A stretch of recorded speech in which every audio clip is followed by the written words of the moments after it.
Hi friends, Ayyanar துணையில் நாளைக்கு என்ன நடக்க போகுதுன்னு பார்க்கலாம். வாங்க வீடியோக்குள்ளே போகலாம். நம்ம சேனல் இன்னும் சப்ஸ்கிரைப் பண்ணாதவங்க சப்ஸ்கிரைப் பண்ணிக்கோங்க. சோழன் நிலாவுக்கு வண்டி ஓட்டி பழக்கிவிட்றேன்னு சொன்னதுனால, நிலா வேண்டாம் வேண்டாம் நான் பல்லவன் தான் கூட்டிகிட்டு போவேன் அப்படின்னு சொல்லிட்டு கூட்டிகிட்டு போனதுனால, இங்கே சோழனுக்கு ஒரு மாதிரியே இருக்குது. என்ன இன்னும் காணாமே, வண்டி ஓட்டி பழகிட்டு இருக்காங்களா இல்லையா, இவங்க அப்பா வேற ஏற்றி விட்டு டென்ஷன் பண்ணதுனால, நம்மளே அந்த கிரவுண்டுக்கு தானே கூட்டிகிட்டு போகிறோம், நான் பல்லவனா நம்மளே போய் பார்ப்போம் கிரவுண்டில் அப்படின்னு சொல்லிட்டு சோழன் கிளம்பி போகிறாங்க. அங்கே போய் பார்த்தா 2 பேரும் மெதுவாக ஓட்டிகிட்டு இருக்காங்க. அப்போ சோழன் எங்க நான் நல்லா ஓட்டி பழக்கிடுவோங்க, ஏங்க வேண்டாங்கிறீங்க அப்படின்னு கேட்குறாரு.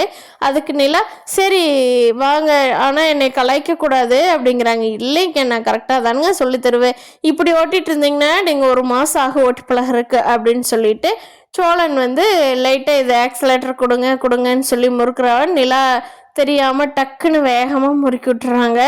முறுக்கி விட்டதும் போய் வண்டி கீழே போட்டு நிலா கீழே விழுந்து கையெல்லாம் சரிச்சு விட்டுருது.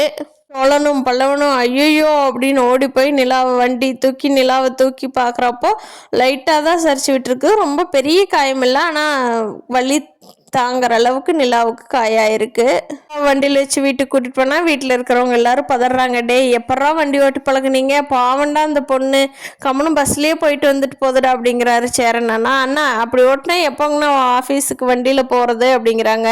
எல்லாம் சொல்கிறாங்க இல்லைண்ணா நான் தாங்கன்னா ரொம்ப தெரியாமல் முறுக்கிட்டு அதனால தான் கீழே விழுந்துட்டேன்னு. சோழனுக்கும் இப்போ வேலை இல்லாதனால நிலாவும் இன்னைக்கு காயமாயிடுச்சுன்னு சொல்லி ஆஃபீஸ் லீவ் போட்டு சோழன் நிலாவை ரொம்ப நல்லா கவனிச்சுக்கிறாரு. எல்லாரும் வெளியில் கிளம்பி போயிடுறாங்க. சோழன் மட்டும்தானே வீட்டில் இருக்காரு, அதனால நிலாவுக்கு வேணுங்கிறதெல்லாம் செஞ்சு கொடுக்குறாரு.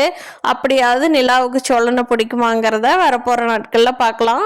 புரோக்கர் ஃபோன் பண்ணுறாரு, தம்பி உங்கள் அண்ணனுக்கு ஒரு பொண்ணு வந்திருக்கு, நாளைக்கு பார்த்துட்றீங்களா அப்படின்னு சொல்லி. சரிங்கண்ணே வந்துடுறாங்கண்ணே, நாளைக்கு எத்தனை மணிக்கு வர்றது எனக்கு அட்ரஸ் அனுப்பிச்சி விடுங்க அப்படின்னு சொல்லி அடுத்த நாள் எல்லாரும் பொண்ணு பார்க்க போகலான்னு கிளம்புறாங்க. நிலாவுக்கு காயமானதுனால நிலா வர முடியல. சேரன் அண்ணாவா அண்ணா நீட்டே கிளம்பி போங்கண்ணா, உங்ககிட்ட என்ன இருக்கோ அந்த உண்மையை மட்டும் சொல்லுங்கள், பொண்ணுக்கு பிடிச்சிருந்தா வரட்டும், பொய்யெல்லாம் வீணாக சொல்ல வேண்டாங்கண்ணா, ஃப்யூச்சரில் அது ரொம்ப கஷ்டமாயிரும்ட்டு அட்வைஸ் பண்ணி அனுப்பிச்சுட்றாங்க. நிலாவுக்கு பரவாயில்லாமல் இருக்குது. இப்போது பார்க்கலாம் ஃப்ரெண்ட்ஸ், நிலா சீக்கிரமாக வண்டி ஓட்டி பழகி ஆஃபீஸ்க்கு வண்டியில் போகிறாங்களா, சேரன் அண்ணாவுக்கு கல்யாணம் ஆகுதாங்கிறத வரப்போகிற எபிசோடில் பார்க்கலாம். இந்த வீடியோ பிடிச்சிருந்தா லைக் பண்ணிக்கோங்க. நீங்கள் என்ன நினைக்கிறீங்கன்னு கீழே கமெண்ட் பண்ணுங்கள். தேங்க்யூ.